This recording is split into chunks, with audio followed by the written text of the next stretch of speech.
wabarakatuh, Buya. Assalamualaikum warahmatullahi wabarakatuh. Afwan, Buya mau bertanya. Ada orang yang mengucapkan kata-kata seperti ini. Saya sih sudah gak terobsesi masuk surga. Di neraka juga gak apa-apa. Di sana juga saya punya banyak teman. Apakah pernyataan ini membuat dia keluar dari iman, Buya? Mohon nasihat untuk kami semua, Buya, cara menghadapi akhir zaman yang penuh dengan fitnah ini, Buya. Terima kasih. Bismillah. Jika yang mengucapkan itu adalah ahli la ilaha illallah, maka kita ucapkan innalillah, karena itu bencana besar. Dan hendaknya kita tidak terima dan sedih, karena ahli la ilaha illallah itu telah masuk wilayah aman dan iman. Tiba-tiba kok punya ungkapan-ungkapan semacam itu, artinya dia telah kecelakaan berat. Kalau ada seorang hamba yang berkata semacam itu, maka dia telah kecelakaan besar. Kita harus sedih. Dia mendapatkan musibah. Bukan saja tabrakan mobil retak kepalanya, bukan, tapi imannya yang hilang. Harus sedih kita dengar orang semacam itu. Kalau dia memang ahli la ilaha illallah tiba-tiba mengucapkan seperti itu, sedih. Ya kita doakan semoga dapat hidayah dan sadar kalau ada orang semacam itu. Adapun hukumnya orang mengucapkan kalimat yang merendahkan surga dan neraka, Ibnu Hajar dalam Qawatiknya dan menjelaskan termasuk adalah hal yang menjadikan seseorang itu keluar dari iman adalah merendahkan surga dan merendahkan neraka. Ini yang pertama. Kemudian jika ada orang mengucapkan semacam itu, kita sedih. Kullun muyassarun lima khuliqalah. Hadis Imam Bukhari Muslim meriwayatkan hadis ini. Kullun muyassarun lima khuliqalah. Semua orang itu akan Allah mudahkan sesuai dengan tujuannya itu di mana nanti. Kalau ahli surga akan dimudahkan oleh Allah untuk meniti jalan surga. Kalau ahli neraka akan dimudahkan oleh Allah meniti jalan neraka. Tidak usah kita menilai orang, tidak perlu juga kita mengatakan kalau dia adalah telah menitikan neraka. Enggak, itu nasihat untuk kita kok semuanya. Artinya begini, yuk kita sadar semuanya. Saya, Anda, termasuk orang yang mengucapkan kalimat seperti itu. Ayo kita sadari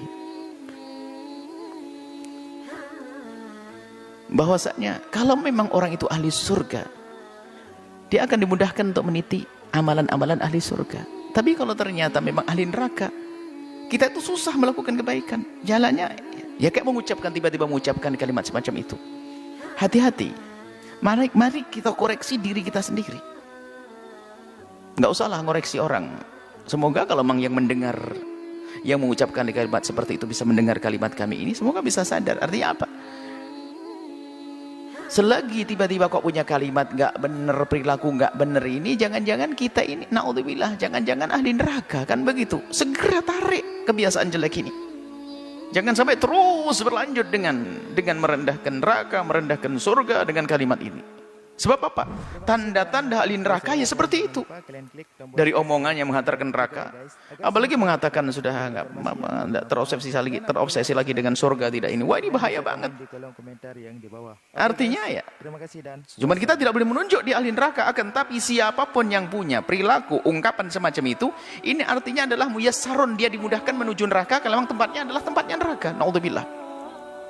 Maka yang ada sedih kalau dengar orang yang mengaku dia beriman tiba-tiba seperti itu. Karena apa? Dia lepas dan bara rel kemuliaan dia telah lepas. Ini kemudian selanjutnya sangat berbahaya sekali jika ada orang sudah tidak percaya dengan hari pembalasan. Oh, bahaya sekali. Dan Anda pun jangan bergaul dengan orang yang semacam itu, karena urusan Anda dengan dia hanya untuk kepentingan dia saja di dunia. Karena dia tidak pernah berpikir kemaslahatan nanti di akhirat, sehingga dia mungkin berbuat apa saja. Apalagi yang merendahkan, rendahkan neraka. Siapapun kalau sudah menganggap neraka bukan sesuatu yang menakutkan, bukan menganggap bahwasanya di situ ada murka Allah. Kalau orang sudah menganggap neraka bukan tempatnya murka Allah, maka ketahuilah apa yang terjadi. Kalau itu dengan keyakinan, kalau orang yang mengatakan seperti itu dengan keyakinan memang dia tidak takut neraka, apa yang terjadi? Dia tidak akan menghindar dengan satupun dari dosa. Semua dosa akan dilakukan. Kenapa? Dia nggak takut neraka kok. Maka paling bahayanya manusia kalau sudah tidak percaya dengan hari pembalasan atau meremehkan hukuman di hari pembalasan. Karena apa? Bagi dia apapun yang saya lakukan, saya tidak peduli dengan pembalasan. Naudzubillah. Maka manusia ini adalah paling bahaya manusia. Suaminya akan ketakutan, istri akan ketakutan. Karena apa? Dia bahaya. Dia bisa melakukan apa saja. Karena apa? Bagi dia neraka enteng. Anda mau jual beli dengan orang ini, oh dia bisa saja menipu Anda. Kenapa? Oh, dia tidak peduli kok. Menipu bikin masuk neraka, mau saya cari, teman saya banyak di sana. Urusan yang lainnya, culas, bohong, mengambil haknya orang lain, zina, segala macam, bisa saja dilakukan. Kenapa? Karena dia sudah tidak peduli dengan neraka. Bahaya sekali manusia semacam itu. Makanya hendaknya jika ada orang semacam itu, ya kita tolong, kita sadarkan.